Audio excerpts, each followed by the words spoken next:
um certo conhecimento da palavra de Deus, pois a Bíblia diz que ela era convertida, mas não tinha ainda o coração aberto para as coisas de Deus. Então o apóstolo Paulo, pregando a palavra de Deus, a Bíblia diz que Deus abre o coração dela e ela então é batizada, ela e toda a sua casa. Louvado seja o nome do Senhor. E em um desses encontros, a Bíblia diz que ela vai encontrar uma jovem que tem um espírito de adivinhação.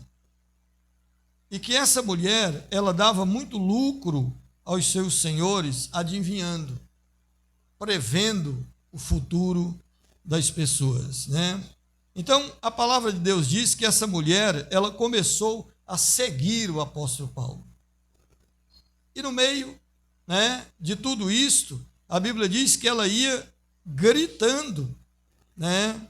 Que ela ia gritando, mas ela, guiada por um espírito maligno, ela gritava de que esses homens eram servos de Deus, que esses homens eram homens que pregavam a verdade.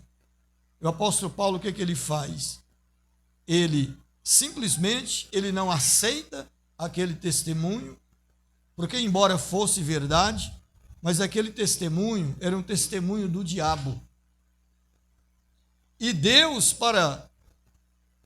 e as pessoas, para levar o evangelho, ele não precisa de testemunho do diabo. O que ele precisa, o que nós precisamos, é da verdade da palavra de Deus. A palavra de Deus, ela é suficiente para fazer a obra de Deus. Então, nós não precisamos de testemunho do diabo. Então, o apóstolo Paulo, ele vira para aquele espírito e repreende, a Bíblia diz que aquele espírito sai daquela mulher. Louvado seja o nome do Senhor Jesus Cristo. E a Bíblia diz, amado, que as pessoas ali, né, os magistrados, enfim, se rebelaram ali contra a palavra de Deus. E também os senhores daquela mulher. Por quê? Porque aquela mulher, ela, naquela crença dela, ela dava muito lucro aos seus senhores. Eles ganhavam muito dinheiro, né, com aquela mulher. Então, eles vendo que a esperança do lucro deles estava completamente perdida, eles prenderam Paulo e Silas. E a Bíblia diz que levaram à presença dos magistrados e, apresentando aos magistrados, disseram: estes homens, eles sendo judeus, perturbaram a nossa cidade e nos expõem costumes que não nos é lícito receber nem praticar, visto que nós somos romanos. Então, aquela multidão unida contra eles, a Bíblia diz que rasgaram as vestes e açoitaram eles com varas. Então eles ficaram numa situação ali deplorável, numa situação muito, muito ruim, e lançaram eles na prisão, né? Foi justamente o que nós lemos aqui na palavra do Senhor Deus Todo-Poderoso. Receberam tal ordem e lançaram eles na prisão. A Bíblia diz que prenderam os pés deles no tronco, né? E eles ficaram ali, sendo torturados naquela prisão. Aqueles troncos, eles foram feitos ali para prender pessoas perigosas, pessoas que causavam ameaça, que causavam perigo à sociedade. Para isso foram construído ali aquele tronco. O apóstolo Paulo foi colocado lá. Agora imagine, mano, né? O apóstolo Paulo, um homem de Deus, um homem que pelas mãos dele Deus operava sinais e prodígios e maravilhas de forma extraordinária. Ele vai parar naquele lugar como se fosse um bandido, como se ele fosse um homem perigoso. Lançaram aquele homem no cárcere interior. Por que ele coloca aqui cárcere interior? Porque tinha o cárcere inferior e tinha o cárcere interior, né? E aí tinha outro cárcere que ficava as pessoas menos perigosas. Então, como eles achavam que ele era um perturbador, que ele era um homem perigoso, colocaram ele ali naquele cárcere interior, né? Como se fosse uma prisão máxima. Uma pessoa perigosa vai ser colocado ali. Então foram colocados ele ali, Paulo e Silas. Olha só que situação. O apóstolo Paulo, amado, ele olhando para Silas, né, com toda certeza eles devem ter conversado ali. E agora, Silas, o que iremos fazer? E agora, Paulo, como vai ficar essa situação? O apóstolo Paulo, amado, ele não escolhia lugar para adorar a Deus. Para ele, o lugar não era importante, porque o lugar que ele sabia que Deus estava era no coração dele. Então não importa se ele estava na prisão, se ele estava em casa, se ele estava na rua, ele sabia que a presença de Deus era real na vida dele. Glórias ao nome de Jesus Cristo. Então o que eles fazem ali? Vamos fazer um culto aqui nesse lugar. E eles começam a cantar hinos de louvor e a orar a Deus. Eles começam a buscar a Deus em oração. O que nós aprendemos com isso aqui? O que nós aprendemos é o seguinte: nós temos que conhecer, nós temos que saber o Deus que nós servimos. Nós temos que conhecer esse Deus. Não só viver, amado, de informações, mas nós mesmos ter contato com Ele. Às vezes é isso que falta para muitas pessoas que não confiam em Deus ainda. O apóstolo Paulo sabia em quem ele tinha crido. Louvado seja Deus. Então vamos cantar e vamos orar. Vamos ser gratos a Deus, mesmo nessa situação que nós estamos. E por que nós estamos aqui? Nós não estamos aqui porque nós roubamos. Nós não estamos aqui porque somos malfeitores. Nós estamos aqui porque estamos pregando a palavra de Deus. Estamos aqui porque estamos fazendo a obra de Deus. Pessoas estão sendo curadas. Pessoas estão sendo libertas de espíritos malignos. Pessoas que antes andavam em dúvida, como a Lídia, agora Deus, através da palavra que nós pregamos, abriu o coração dela e toda a sua casa ela foi batizada. É por isso que nós estamos aqui. Então, o apóstolo Paulo, ele entendia a vontade de Deus. Às vezes ele nem compreendia, mas ele entendia de que Deus, amado, ele tem o controle de todas as coisas e que sobre todas as coisas ele é soberano.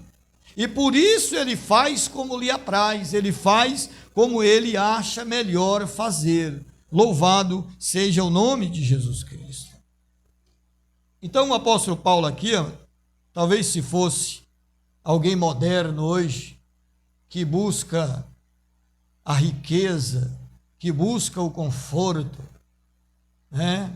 às vezes ele ia maldizer. Às vezes ele ia fazer como muitas pessoas fazem, querer pegar Deus e encostar ele numa parede e reclamar com ele, dizendo que ele é servo dele, que ele não pode passar por aquele sofrimento, porque ele serve a Deus. Senhor, eu sirvo o Senhor. Então como que o Senhor permite, como que o Senhor tem coragem de permitir, falar com ódio, falar com o coração cheio de ódio, e dizer assim, como que o Senhor, sendo Deus, pode permitir eu passar por uma situação dessa.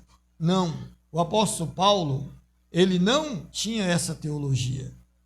A teologia dele era que Deus estava no controle de todas as coisas. E que ele e Silas não era importante. O importante não era eles. O importante era quem conduzia a vida deles. Eles não eram importantes. Então aqui, amados, nós aprendemos de que a obra é mais importante do que o obreiro. A obra, ela está na frente do obreiro. E ele precisa se contentar com isto. Glória ao nome de Jesus Cristo. Deus, ele nos chamou para sofrer no teu nome. Deus, ele não nos chamou para a diversão. Deus, ele não nos chamou para aproveitar das coisas boas deste mundo, como a gente vê muitas pessoas dizerem.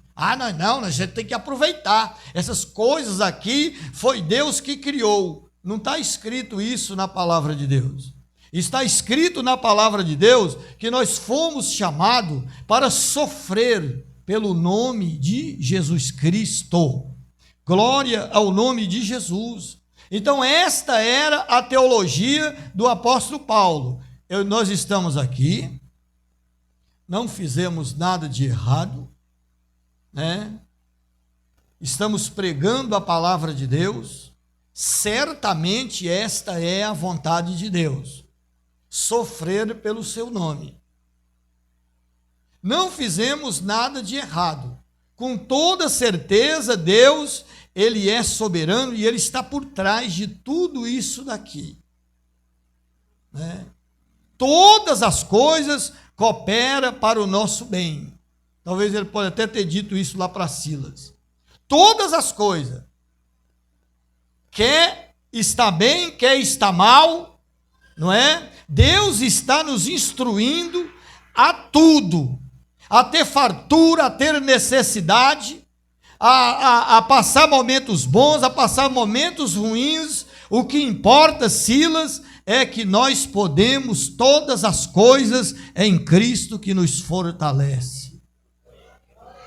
Essa era a teologia do apóstolo Paulo e de Silas. Na hora do sofrimento, ao invés de reclamar, louve a Deus. Na hora do sofrimento, da prova, ao invés de murmurar contra Deus, coloque o joelho em oração. Clame ao Senhor. Na hora do sofrimento, é hora de buscar a presença de Deus. Na hora das preocupações, da ansiedade, precisa buscar a presença de Deus e colocar tudo à disposição de Deus, porque Ele vai cuidar de mim e vai cuidar de você. Glória ao nome do Senhor Jesus. Talvez, amado, é por isso que muitas pessoas se desviam do caminho do Senhor. Tudo bem que a Bíblia diz que as pessoas se desviam do caminho de Deus porque não têm entendimento. As pessoas se desviam do caminho de Deus por causa de uma teologia errada, por causa de um aprendizado errado. Porque só estão dispostos a servir a Deus quando tudo vai bem. Está disposto a servir a Deus só quando Deus entrega para ele. Mas ele, na verdade, não quer entregar nada para Deus. Por isso que aquelas pessoas, quando saem em multidão atrás do Senhor, ele vai falar para aquelas pessoas. Talvez se fosse eu e se fosse você, a gente olharia para a multidão e dizia: olha que maravilha. Olha como aquilo que eu estou pregando está chamando a atenção das pessoas. O Senhor Jesus olha para aquela multidão e diz assim: buscai-me, não pela comida que perece, mas pela comida que permanece para a vida eterna. Glória ao nome do Senhor. Porque o Senhor Jesus Cristo, amado, ele tinha coragem para pregar e ele queria que as pessoas ouvissem a verdade. Glória ao nome do Senhor. Ele não quer ser usado, como moeda de troca. Eu te adoro um pouquinho, o Senhor me dá alguma coisa. Não é isso que Deus quer. Eu louvo o teu nome e em troca o Senhor faz isso e isso por mim. Não, amado, isso é teologia distorcida. Nós temos que servir a Deus por aquilo que Deus já fez por nós. Isso é mostrar ter um coração grato ao Senhor, adorar a Deus por aquilo que Deus tem feito por nós, não por aquilo que Deus vai fazer por nós. Isso é ter um coração grato. A pessoa que ele pensa assim, nada vai separar ele do amor de Cristo. Por isso que o apóstolo Paulo vai dizer, nada vai me separar do amor de Cristo. Nem a tribulação, nem a angústia, nem perseguição, nem perigo, nem espada, nada, nada, nada. Nem a minha própria vida vai me separar do amor de Cristo, e muito menos a minha morte. Oh, louvado seja o nome de Jesus. Paulo estava unido a Cristo na vida e na morte. Nada podia separar ele desse grande amor demonstrado ali naquela cruz do Calvário, derramando todo o seu sangue para purificar os pecados. Então o apóstolo Paulo, ele aproveitou. Já pensou, mas se todo mundo fosse assim? Estou passando por um sofrimento intenso. Eu vou adorar a Deus. Eu vou louvar a Deus. Geralmente o crente ele faz o contrário. Você pode perceber que às vezes o crente, quando ele está ganhando as coisas, quando ele está tendo as coisas, aí ele dá testemunho, ele canta, ele não recusa oportunidade, ele não recusa nada. É como se ele tivesse algo para falar. Mas o algo que ele tem para falar é meio que vazio. Deus me deu uma casa. Deus me deu um carro. Deus me deu isso, Deus me deu aquilo, Então, amado, não é assim que funciona. E aí, às vezes, quando ele está triste, aí você chama a pessoa, ele não quer, porque tem algo doendo dele. Tem algo na vida dele, um espinho, que está causando sofrimento na vida dele. Então ele não quer testemunhar de um Deus, no conceito dele, que não lhe dá nada. Ele não quer testemunhar de um Deus que ele pede algo para ele e ele não dá. É tipo aquele filho birrento, de que quando o pai nega alguma coisa para ele, ele se torna desobediente. Não, meu irmão. Deus, ele já fez tudo que é suficiente para mim e para você. Ele já fez tudo que nós precisávamos. Portanto, se a nossa alma e o nosso espírito largar o nosso corpo e ele tombar, já é o suficiente para mim e para você. Porque nunca mais deixaremos de olhar para Deus. Nunca mais ficaremos sem Deus. O ímpio não. Se isso acontecer com ele, ele para sempre será banido da face de Deus. Ele nunca mais verá a face de Deus. Mas nós não, nós estamos unidos com Cristo, seja na vida, seja na morte. Nós estamos unidos, por isso que Paulo diz, não tenho a minha vida por preciosa. Não tenho a minha vida por preciosa, porque a minha preciosidade é Cristo, o viver é Cristo, o morrer é lucro. Louvado seja o Senhor dos Exércitos. Então nós temos que pôr isso no coração, aplicar isso no nosso coração. Isso. Deus é maior do que todas as coisas. E nós estamos aqui por causa dele. E nós estamos aqui para falar dele. Nós estamos aqui para glorificar a Deus, para exaltar aquele que nos libertou da ira e da morte, que nos libertou da destruição eterna. Glória ao nome de Jesus Cristo. Então Paulo, ele sabia que ele estava ali por causa de um propósito. Deus tinha um propósito. Qual era o propósito? O propósito era a salvação do carcereiro e da casa do carcereiro e de alguns presos que ali estavam. Esse era o propósito. É que nós achamos que quando Deus tem propósito na nossa vida, só vai acontecer coisa boa na nossa vida. Que Deus só vai trabalhar para o nosso bem-estar. Mas não é assim. Há propósitos de Deus na nossa vida que causa muito sofrimento, muita angústia. Mas o mais importante é que é a vontade de Deus para a nossa vida. O mais importante, amado, não é sofrer ou deixar de sofrer. O mais importante é estar certo, é estar convicto de que o propósito de Deus está sendo realizado através da nossa vida, através da vida da pessoa. Essa precisa ser a nossa maior alegria. Bendito seja o nome de Jesus Cristo.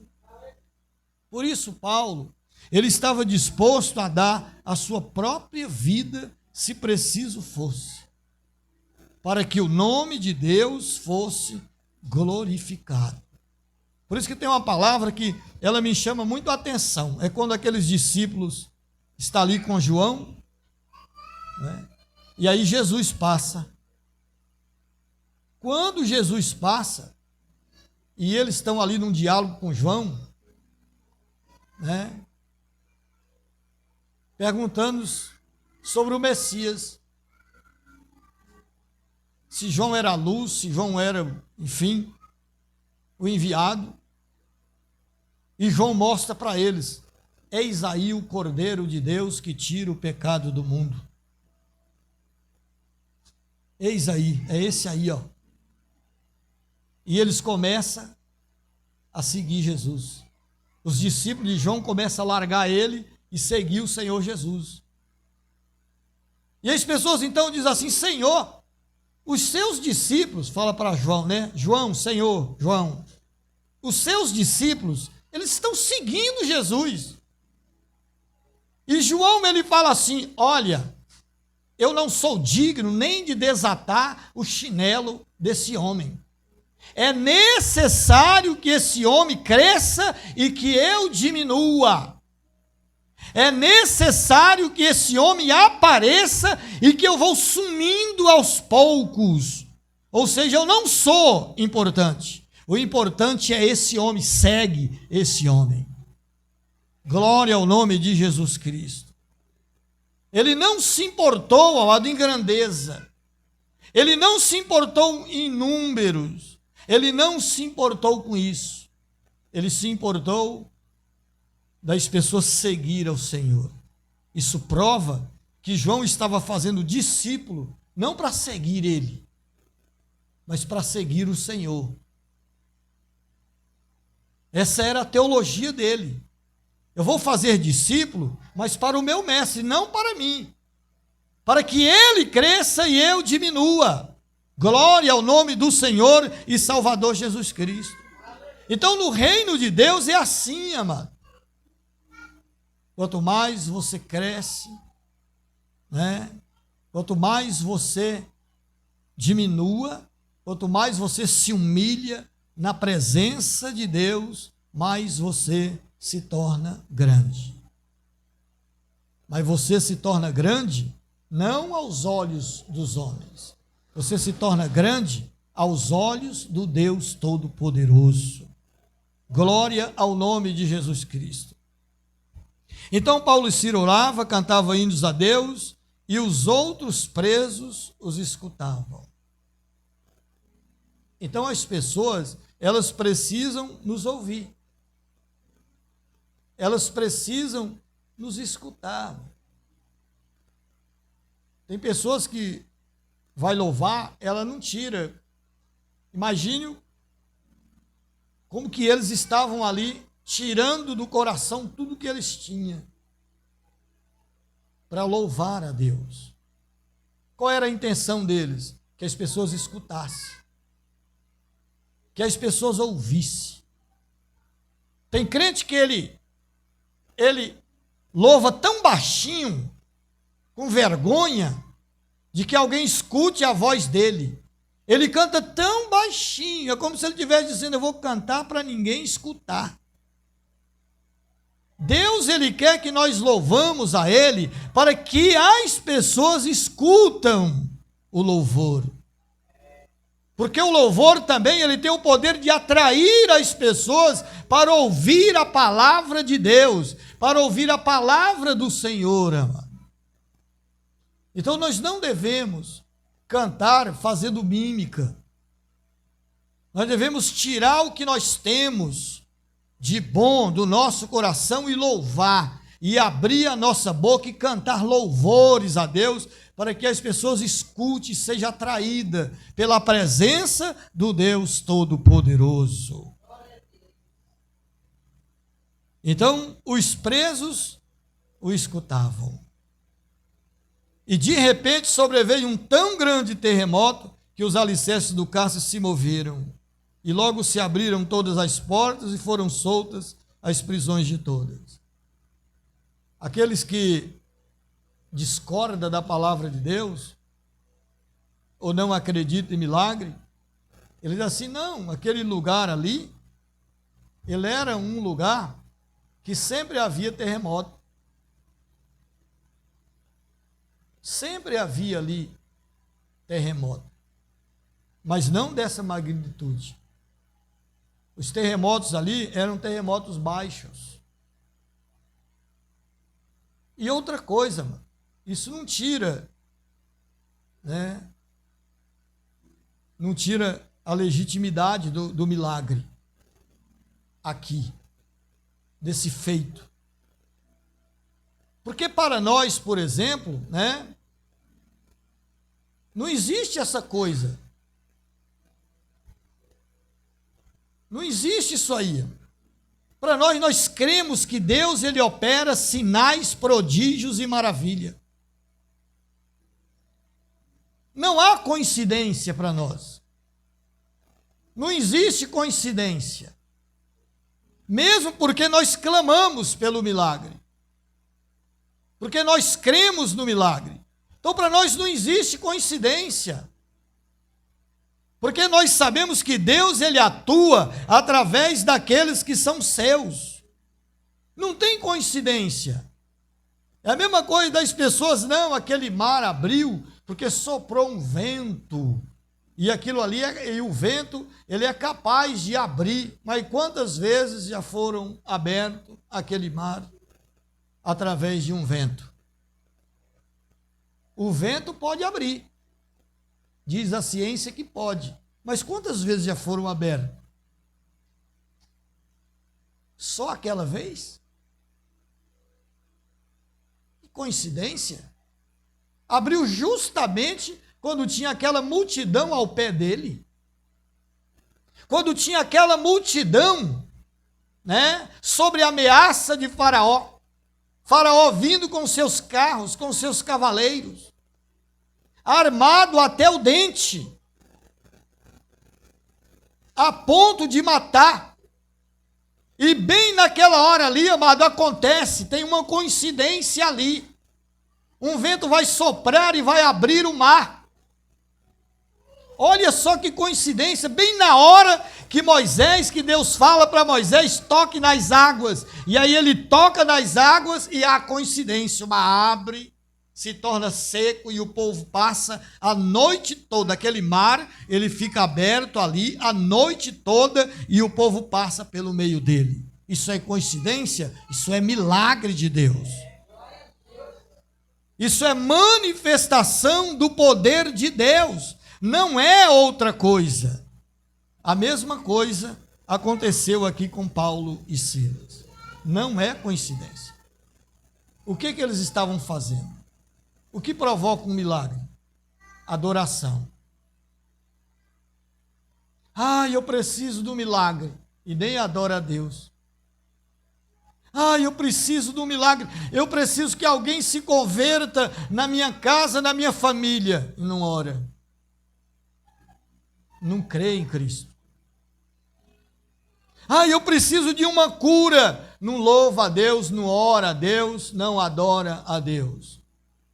O milagre, ele é provocado. Deus, ele opera sinais, prodígios e maravilha. Mas eu preciso provocar o milagre. Deus, ele não vai fazer milagre assim. Não é assim. Todas as vezes que houve milagre, alguém provocou o milagre. Por isso que o próprio Deus diz para Moisés: não fique aí parado, toque nas águas, ou seja, provoque o milagre, ou seja, busque a minha presença, confie em mim, toque nas águas que elas vão se abrir. Isso é provocar o milagre, amado. Eu estou doente. Você tem feito o quê? Você tem orado, tem buscado a presença de Deus? Não estou dizendo que crente não pode ficar doente. Às vezes ele fica doente até para isso mesmo. O milagre ser provocado na vida dele. Por que ele é cego? Os pais dele pecou? Ele pecou? Não. Ele nasceu assim para que a glória de Deus seja manifestada na vida dele. Então o milagre não precisa ser provocado. Não adianta, você tem que querer o milagre. Se você não querer o milagre, Deus não faz o milagre na sua vida. A mulher do fluxo de sangue, ela determinou ali o milagre. Se eu tão somente tocar nas vestes dele, eu serei curada. Ela quis o milagre. E o que ela teve que fazer? Ela teve que fazer aquilo que ela falou, aquilo que ela orou. Ela orou e ela colocou em prática. Oração é ação. Ela orou e ela agiu. E o milagre aconteceu na vida dela. Na hora que ela tocou nas vestes do Senhor, saiu virtude de Jesus e ela foi curada, o sangue foi estancado. Glória ao nome do Senhor Jesus Cristo.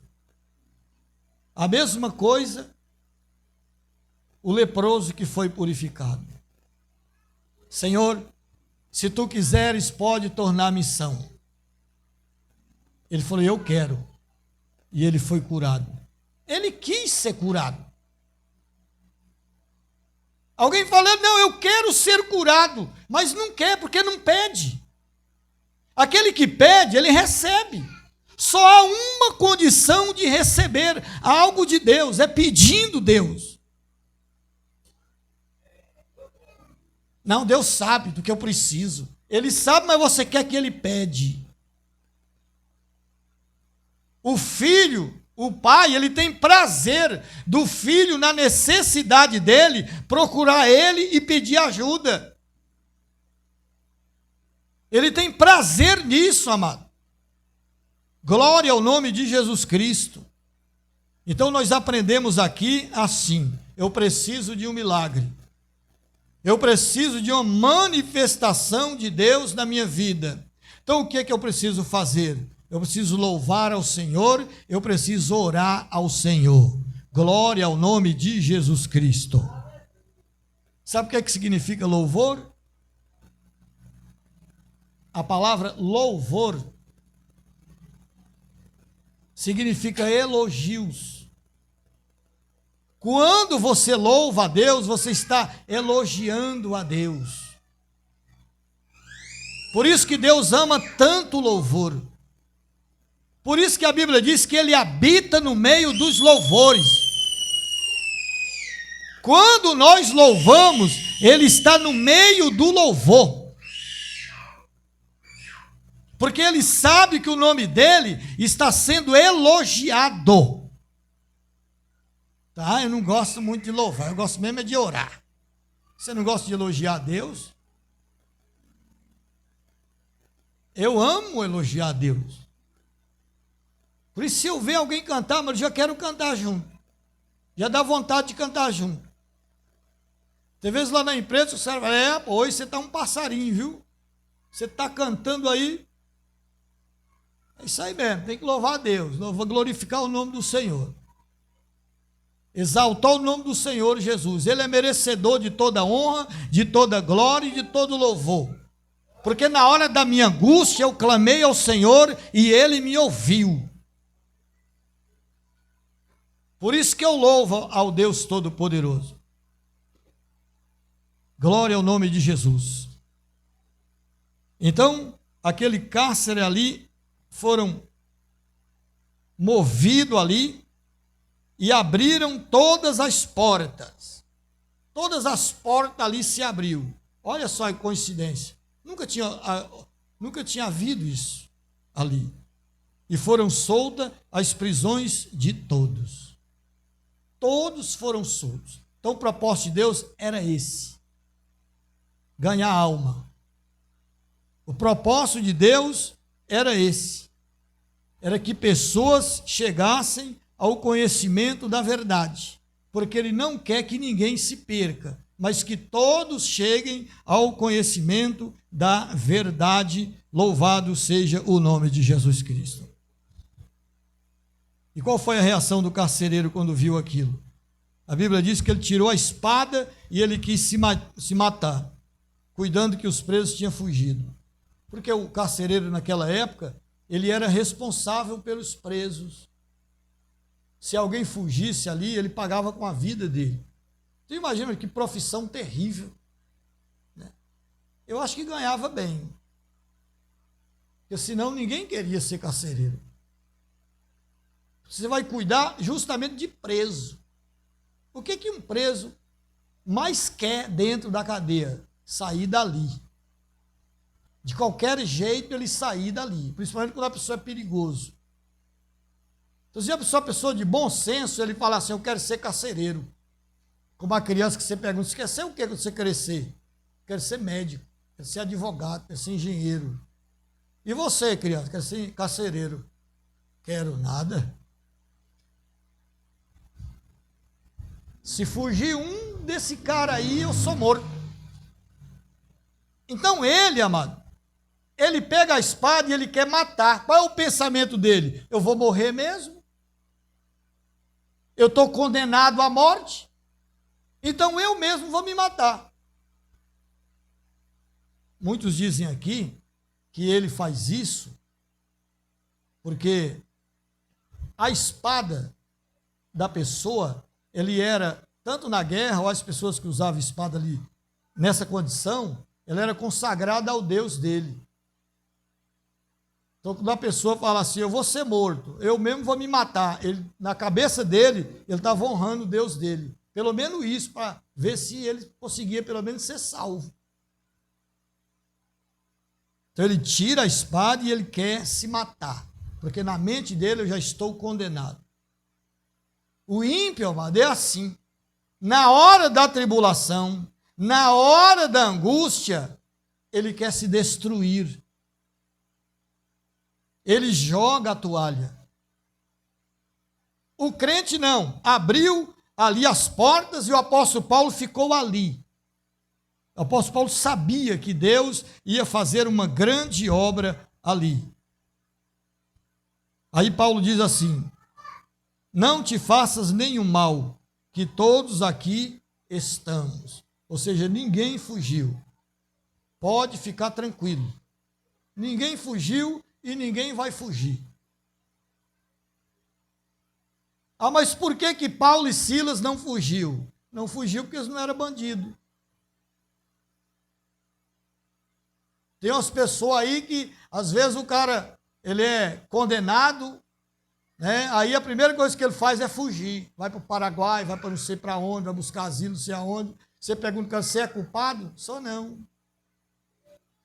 Geralmente, quem não é culpado não foge. Ele encara a verdade. Foi isso que o apóstolo Paulo, ele fez. Estamos aqui. E pedindo luz, saltou dentro e todo trêmulo se prostrou ante Paulo e Silas. E tirando-os para fora, disse, senhores, que é necessário que eu faça para me salvar. O que impactou aquele homem, amado?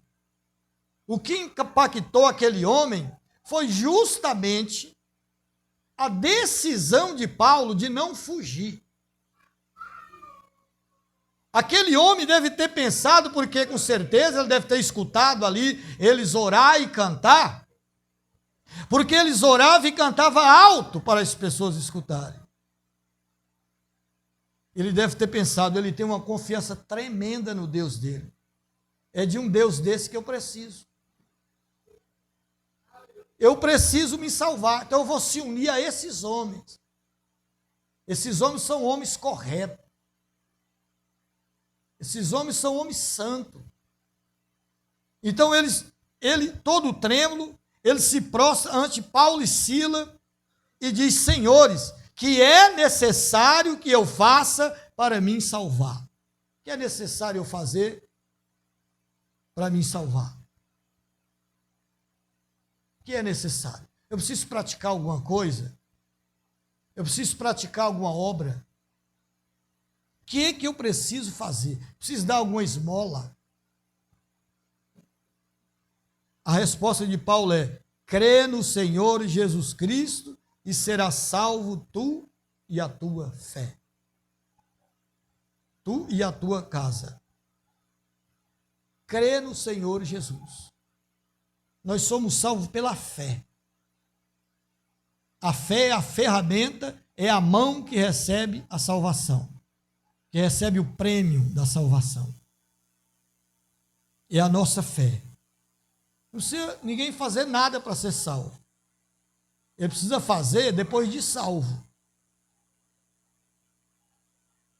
Aí ele precisa fazer algo. Depois dele salvo. Mas antes dele ser salvo, a única coisa que ele pode fazer é se entregar ao Senhor pela fé. Acreditar em Deus, acreditar na palavra do Senhor e se entregar a Ele. E você vê, amado, tem um adicional aqui. Ele diz: crê no Senhor Jesus Cristo e serás salvo tu e tua casa. Essa promessa de salvar tu e a tua casa serve para todo mundo?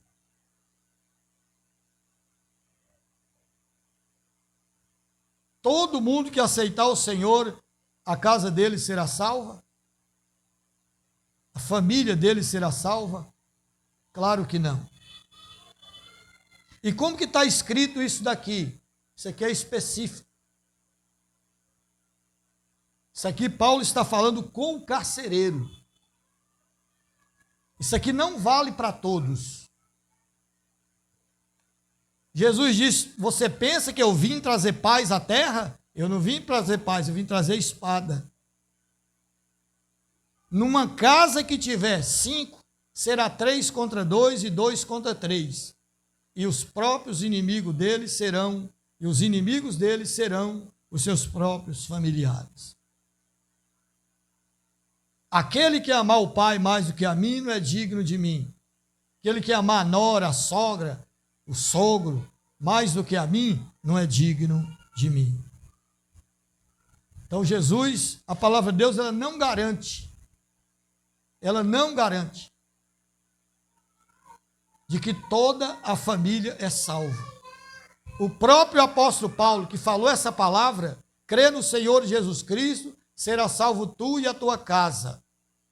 Lá no ensinamento de casado, quando o apóstolo Paulo está ensinando, ele diz: se você se converter a Cristo e o seu marido consentir em habitar com você, não largue ele. Mas se ele não consentir em habitar, largue ele. Então não é garantia. E lá ele fala assim: como tu sabes se salvarás teu marido? Porque nem todo mundo será salvo, mano. Se você seguir uma linha dessa, todo mundo vai ser salvo. Uma hora todo mundo vai ser salvo. Porque eu sou salvo, e Mateus é salvo, aí Abinil é salvo, depois o filho de Diabo é salvo, depois o filho do filho de Diabo vai ser salvo, e o outro salvo e o outro salvo.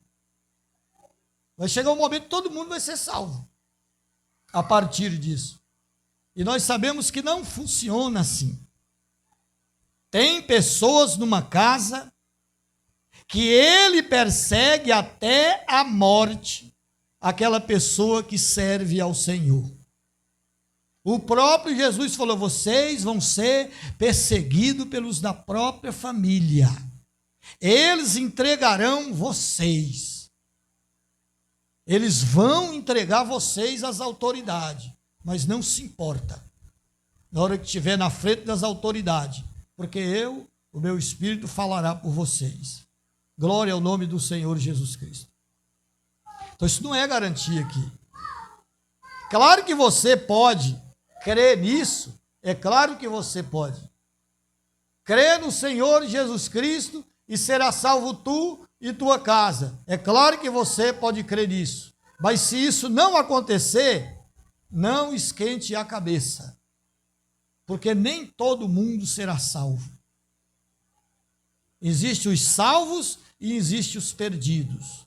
Existem as pessoas que vão se render ao Senhor e existem as pessoas que não vão se render ao Senhor. Da mesma forma que existe salvação, existe também condenação. Não tem jeito. Da mesma forma.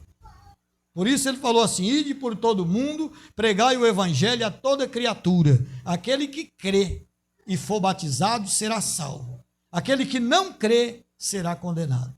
Mas aí não tem como você saber.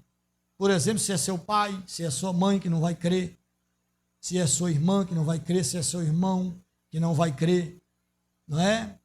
Louvado seja o Senhor dos Exércitos. Então a palavra de Deus diz que ele aplicou esta palavra, e diz assim: e lhe pregava a palavra do Senhor, e a todos que estavam em sua casa. Todos que estavam em sua casa. E tomando-os ele consigo naquela mesma hora da noite, lavou-lhes os vergões, e logo foi batizado ele e todos os seus.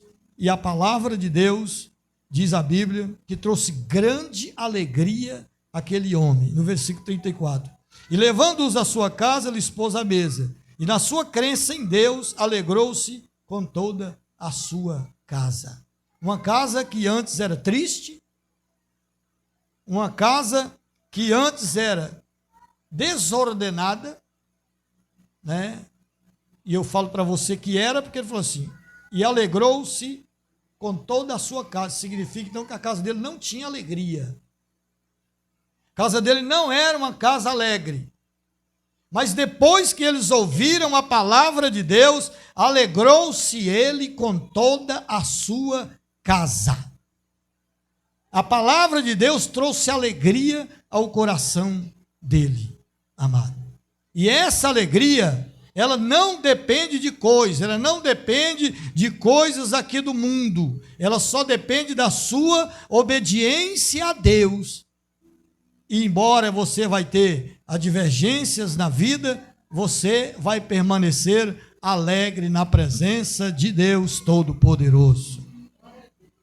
Então essa é a palavra de Deus. Aplique esta palavra ao teu coração, amado. Se esforce para obedecer a Deus, porque Deus tem muito a fazer na nossa vida e na vida daqueles que nos rodeiam. Fique de pé em nome de Jesus. Vamos orar a Deus.